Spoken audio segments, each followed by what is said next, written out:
The mature man who doesn't know he's the prize. Hello, I am Dr. Paul Stoller, and there's something happening in the dating market that most men over 50 don't understand. They think their value has declined. They think they're competing with younger men. They think they need to settle. But if a man is fit, emotionally stable, financially grounded, and not bitter, at 55, 60, even 70, he may actually be at his peak. And most of them don't realize it. In youth, women hold the leverage. Youth, fertility, energy, visual appeal, minimal baggage. Men in their 20s, mostly potential. But time changes the equation. By 50 or 60, a man who has built stability, learned emotional control, survived hardship, accumulated wisdom, maintained his health, becomes something rare. And rarity is attractive, especially to women in their 40s and 50s who are no longer chasing fireworks. They're chasing peace. The tragedy is this. Many mature men walk into dating feeling diminished. They over-pursue, over-prove, over-accommodate. They don't understand that calm presence beats desperate pursuit. Centeredness beats flash. Stability beats swagger. A grounded 60-year-old man who isn't trying too hard. That's magnetic. Not to everyone, but to the right women. This isn't about arrogance. The men who walk around saying, "I'm the prize," usually aren't. At this age, attraction isn't dominance. It's emotional gravity.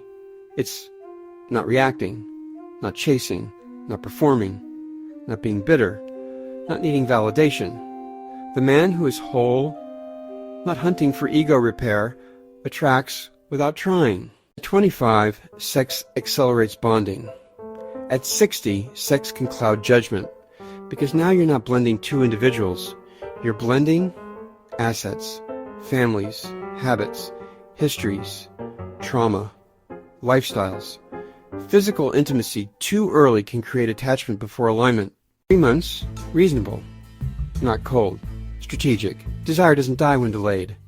It matures. Here's another reality most people won't say out loud. At 60, moving in together immediately can kill romance. Why? Because both people are established. They have routines, they have territory, they have autonomy. The older you are, the more you value space. 2 master bedrooms? Separate bathrooms? Maintaining independent homes. That's not dysfunction. That's wisdom. In fact, many late-life relationships thrive because autonomy is preserved. Mystery survives. Polarity remains. What actually makes him magnetic? Not money alone. Not age alone. Not scarcity. What makes him attractive is emotional steadiness, humor, health, sexual confidence without pressure, clear boundaries, non-reactivity, no resentment toward women, no desperation. Women in their 40s and 50s are not impressed by bravado. They are deeply drawn to safety without weakness, strength without aggression, desire without urgency. The real prize at 60 plus isn't dominance, it's peace.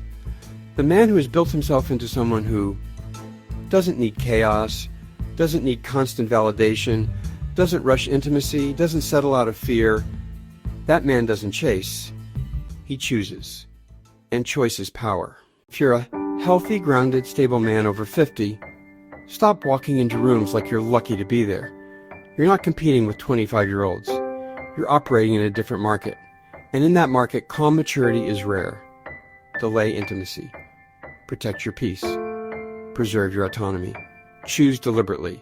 You don't need to settle, but you do need to stay centered. Because the older man who knows his value, without shouting it, is the one who gets chosen,